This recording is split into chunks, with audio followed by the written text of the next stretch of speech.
एक पृथ्वी एक मनीष ये योग अभ्यास करने द्वारा देह सुस्थ रुए।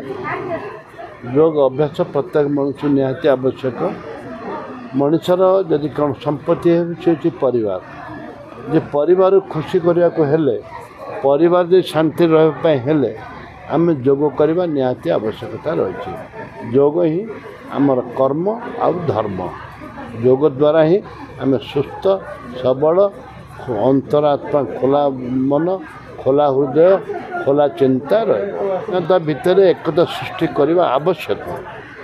किंतु राजनीति ऊर्ध्व रही आम योग करवा ताहले निश्चित भाव में विश्वर शांति रही।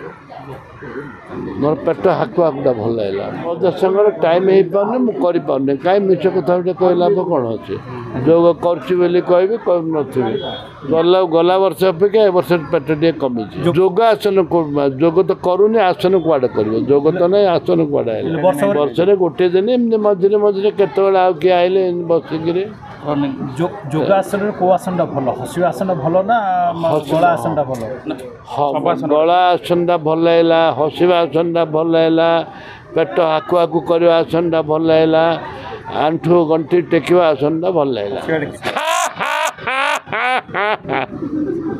आम सका आम दरबार खोला हो प्रोग्राम रोचे दरबार खोला हो विभिन्न कार्यक्रम था योग करने समय हो पाए।